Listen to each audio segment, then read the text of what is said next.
Here's our next instalment of The Owl Who Was Afraid of the Dark. Can you remember what Plop had eaten for his dinner last night? And also, he was about to jump off the tree and go and see somebody else. Can you remember who he was going to talk to?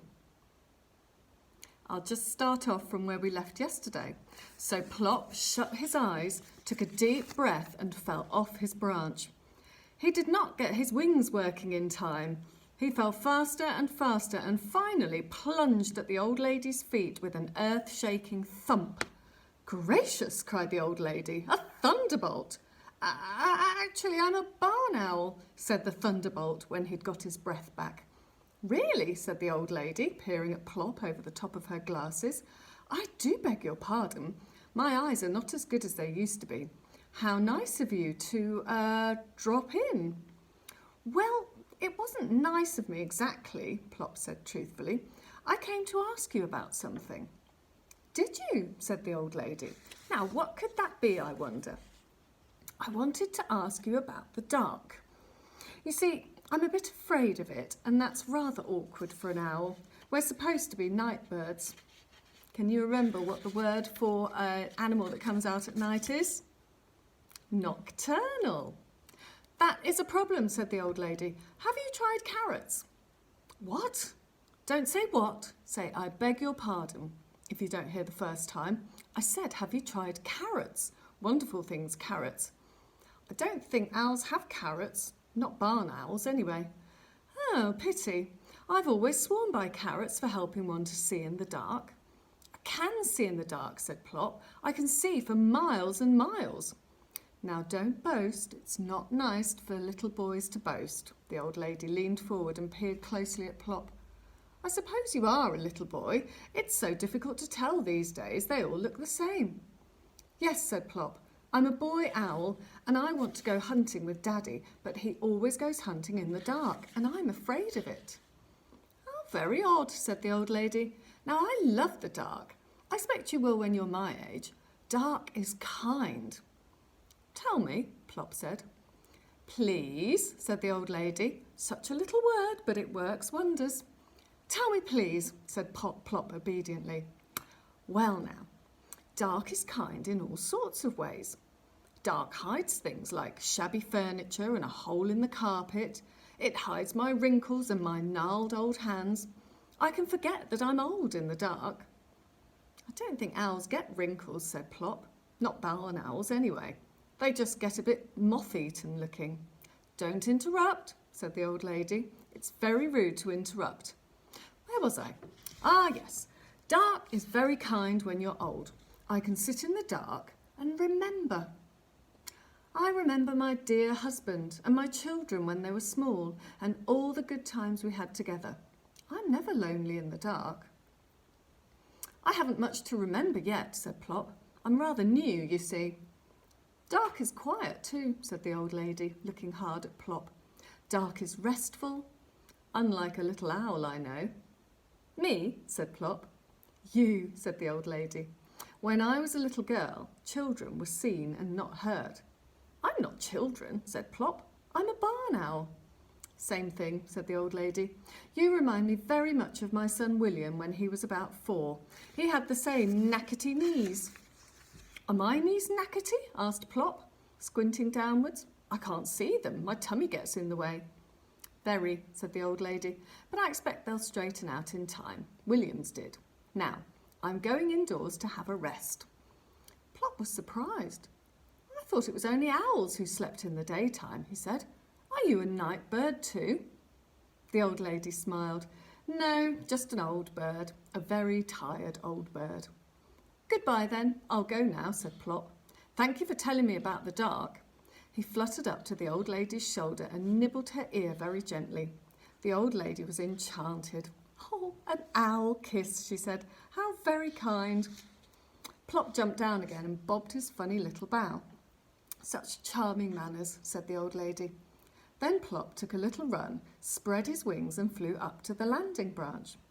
"Well," said his mother, "the old lady says dark is kind. And what do you think, Plop?" "I still don't like it at all. Do you think my knees are knackety?" Of course, said his mother. All little barn owls have knackety knees. Oh, good, said Plop. And what do you think the old lady said? She said children should be seen and not heard. Mr. Barn Owl opened one sleepy eye. Hear, hear, he said. The next chapter, Dark is Fun. That evening, when it was getting dark, Mr. Barn Owl invited Plop to go hunting with him again. Coming, son, he said. It's a lovely night. Not this time, thank you, Daddy, said Plop, who was sitting just outside the nest hole. I'm busy. You don't look busy, Mr. Barn Owl said. What are you doing? I'm busy remembering, said Plop. I see, said his father. In that case, I shall have to go all by myself. He swooped off into the darkness like a great silent jet aeroplane. What are you remembering, Plop? Asked his mother. I'm remembering what the old lady said about dark being kind. She says she's never lonely in the dark because she has so much to remember. Well then, said Mrs. Barn Owl, this would seem to be a good moment for me to slip out and do a little hunting. You're not going to leave me by myself, said Plop. I shan't be very long. I'll try to bring you back something nice. But I shall be lonely. No, you won't. Just keep busy remembering, like the old lady said. Plop watched his father float off into the darkness like a white feather. The darkness seemed to come towards him and wrap himself around him. Dark is kind, Plop muttered to himself. Dark is kind. Oh dear, what shall I remember? He closed his eyes and tried to remember something. Fireworks. He would remember the fireworks. He had enjoyed them. The darkness had been spotted and striped and sploshed with colour lights above the glow of the bonfire. He still had stars in his eyes when he thought about it. Shouts, happy shouts from under his tree brought Plop back from his remembering. He opened his eyes and peered down through the leaves. There were people running about in his field, and flames were flickering from a pile of sticks. Another bonfire? Did that mean more fireworks? Plop watched excitedly. He could see now that the people running about were boys, quite big boys in shorts. They were collecting more wood for the fire. Suddenly they all disappeared into the woods with squeals and yells, all but one, that is. There was one boy left sitting on a log near the fire. Plop forgot about being afraid of the dark. He had to know what was going on, so he shut his eyes, took a deep breath and fell off his branch. The ground was nearer than he expected it to be, and he landed with an enormous thud. Cool, said the boy on the log. A roly-poly pudding. Who threw that? Nobody threw me, I just came, said the roly-poly pudding. Actually, I'm a barn owl. So you are, said the boy. Have you fallen out of your nest? Plop drew himself up as tall as he could. I didn't fall, I flew, he said. I'm just not a very good lander, that's all. I came to see if you're going to have fireworks, as a matter of fact. Fireworks, said the boy. No, what made you think that? Well, the bonfire, Plop said. Bonfire, said the boy. This is no bonfire, this is a campfire, and I'm guarding it until the others get back. Where have they gone? Asked Plop. They've gone to play games in the dark, lucky things. Do you like playing games in the dark? Asked Plop. It's super, said the boy. Dark is fun. Even quite extraordinary games like hide and seek are fun in the dark. My favourite is the game where one of you stands outside a home with a torch in his hand and shines it on anything he sees or hears moving. The rest of you had to creep past him and home without being spotted. It's super. There was a crash and a yell of "Scumbo, got you!" from the wood. There, they're playing it now. Old Scumbo always gets caught first. He's got such big feet. You have to creep like a shadow not to be caught. Oh, it would be my turn to guard the fire. What's the fire for? Asked Plop. Well, we cook potatoes in it and make cocoa and sing round it. What for? What for? Because it's fun, that's why. And because Boy Scouts have always had campfires. Is that what you are? A Boy Scout? Of course, silly. Or I wouldn't be here, would I? I must put some more wood on the fire. Plop watched the Boy Scout build up the fire. Could I be a Boy Scout, do you think? He asked. I doubt it, said the Scout. You're a bit on the small side. I suppose you could be a cub, but you have to be 8 years old. I'm 8 weeks, said Plop.